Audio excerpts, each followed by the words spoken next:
जनक के दरबार में जब जनक ने सब ऋषियों को कैद कर दिया और उनको एक ही प्रश्न पूछा कि यह सत्य है या वो सत्य है, एक प्रश्न। पंडितों को बुलाया। उसने एक दिन रात को सपना देखा। सपने में देखा कि जनक बिल्कुल भाग रहा है, भागते भागते बहुत तेजी से भाग रहा है और भागते भागते कुएं में गिर जाता है। कुएं में गिरने से पहले ऐसा लगता है कि झाड़ियों में अटक करके उसके सारे कपड़े निकल जाते हैं, बिल्कुल नंगा, और भाग रहा है और कुएं में गिर जाता है। कुएं में गिरते ही कोई बेल लटक रही है, उस बेल को पकड़ लेता है। चलो बच्चे तो सही, अब कुएं में तो नहीं गिरे। और नीचे देखा तो एक भयानक सर्प लपलपाता हुआ कि जो ही गिरे इसको खा जाऊं। उसने कहा गिरूंगा तो मर जाऊंगा, बाहर निकलने का मेरे पास कोई चारा नहीं। और फिर थोड़ा सा होश आया तो देखा कि जिस डाल को पकड़े हुए उस डाल को दो चूहे बैठे बैठे कुतर रहे। उनका ये डाल कटेगी, जरूर कटेगी, ये अभी नहीं कटेगी, कुछ समय बाद कटेगी। कटेगी, मैं नीचे गिरूंगा तो ये सब खा जाएगा। उसी समय उसने एक बिंदु गिरा, एक बूंद गिरी और शहद की बूंद, मधुमक्खियों का छत्ता था। उसने मुंह खोला और मुंह में शहद चली गई।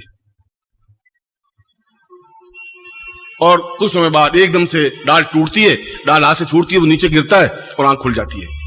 आंख खुलते हुए देखता कि महल में पलंग पर लेटा हुआ है, पास में पटरानी खड़ी है और रानियां खड़ी हैं, नौकर चाकर खड़े हैं, ढोल बजाए जा रहे हैं, महाराजा जग गए, महाराजा जग गए और बड़ी उनकी महाराजा की जय हो रही है। सोचा एक सेकंड पहले मैंने देखा वो सही है कि अब ये जो देख रहा हूं वो सही है? वो भी मैंने ही देखा है, कोई दूसरे नहीं देखा, ये भी मैं ही देख रहा हूं।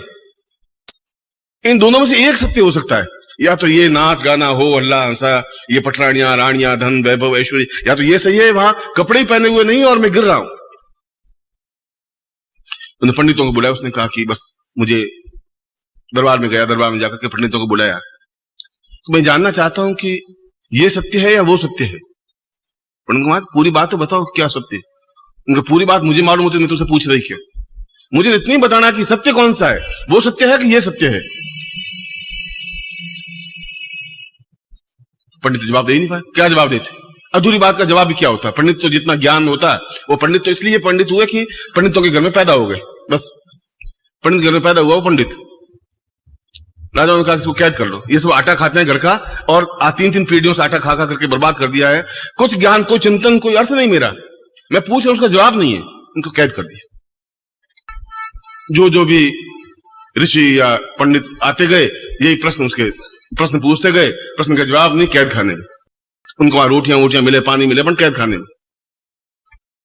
एक उन्हीं दिनों में एक ऋषि था, उसकी पत्नी पास में बैठी हुई थी और पेट में 6-7 महीनों का गर्भ था और ऋषि को वेद मंत्र का उच्चारण कर रहा था।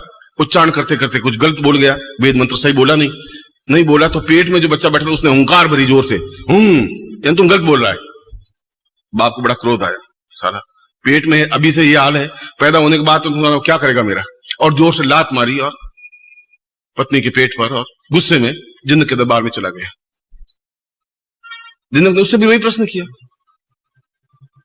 उसने कहा महाराज इस लाइन से तो समझ में नहीं आएगा, आप भले 4 साल जीते रहे। उसको कैद में डाल दिया।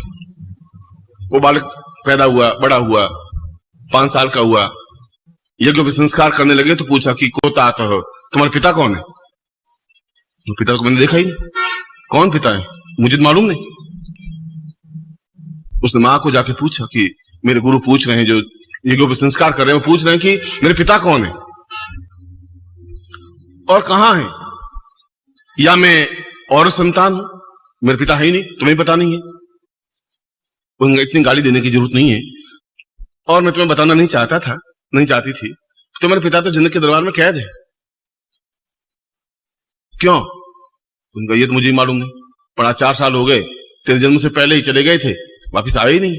मगर उन्होंने कोई सवाल पूछते हैं, जनक जवाब नहीं देते हैं तो कैद में डाल देते।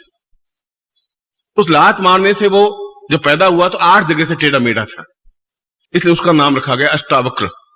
आपने सुना होगा अष्टावक्र ऋषि अपने आप में एक अद्वितीय ऋषि बने, जिन्होंने अष्टावक्र गीता लिखी। इसी गीता, श्रीमद् भगवद गीता के टक्कर की गीता, जिसका एक एक श्लोक अपने आप में एक गहन अर्थवत्ता लिए हुए, गंभीर और चिंतन युक्त, उस पे मधुसूदन दत्त ने कम से कम 3000 पृष्ठों में टीका लिखी है। इतनी, इस गीता से भी अगर ज्ञान में देखा जाए तो श्रेष्ठतम गीता है।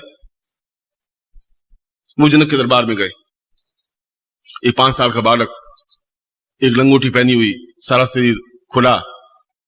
जनक के दरबार में जाते ही सारे दरबारी उस रूप को देख करके, टेढ़े मेढ़े शरीर को देख करके, 8 जगह से कुबड़ निकली हुई, टेढ़ा और मेढ़ा, दरबारी हंसे। जनक भी हंसा। उसने कहा कि ये कौन? उसने कहा, कहो चमार, ऊपर कैसे बैठे हो? जनक को कोई लड़का चमार कह दे तो एक राजा को दरबारियों के बीच में सेनापति ने एकदम तलवार निकाली। उसने कहा, तलवार मत निकाल, उन चमारों में चमार बन करके तुम तलवार क्या निकालेगा? तलवार से क्या होगा? पर विदेह जनक तो थोड़े विद्वान थे, बुद्धिमान थे। उनका, महाराज आपने चमार मुझे कहा तो कोई सोच समझ के कहा होगा। उसने कहा, तुम और तुम्हारे सारे दरबारी चमार हैं। चमार चमड़ी को देख करके ही गुणवत्ता करता है।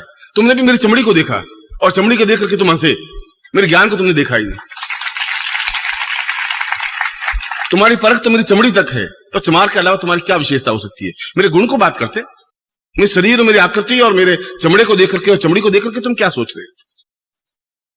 जिनको एकदम ज्ञान आया, चिंतन आया, उसने कहा, आप आसन पर बैठिए, सिंहासन पर बैठिए। उसने कहा कि यही धर्म है, यही कर्तव्य है कि सन्यासी या गुरु आए तो आसन सिंहासन पर बैठे, तुम नीचे खड़े रहो। अब पूछो क्या बात है? उनका, महाराज प्रश्न तो इतना ही है कि यह सत्य है या वो सत्य है? कि जनक, ये भी सत्य है और वो भी सत्य है, और देखा जाए तो ये भी सत्य नहीं है और वो भी सत्य नहीं है। उसने कहा, साला ये क्या उत्तर हुआ? जैसा मेरा प्रश्न अटपटा वैसा ही उत्तर दिया अटपटा। उनके, महाराज मैं समझा नहीं।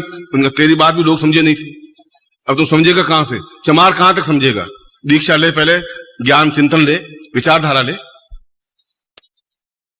वो मैं कह रहा हूं दोनों सत्य थे, वो भी सत्य था, क्योंकि जीवन में उसी रास्ते पर जाना है। कोई सिर पे कपड़ा रहेगा नहीं, और दौड़ते दौड़ते उस अंधकूप में गिरना ही है। और जहां तू डाल पकड़ी हुई है वह एक जीवन डोर है तुम्हारी, उस डाली के सहारे तू जिंदा है। और उस डाली को भी वो दोनों चूहे रात और दिन काट रहे, एक रात है एक दिन है, वो काट रहे। और रात दिन काटते काटते एक दिन 60 साल या 62 साल जब भी होंगे, वो डाली कटेगी और गिरेगा, और नीचे काल बैठा हो तुझे खा जाएगा।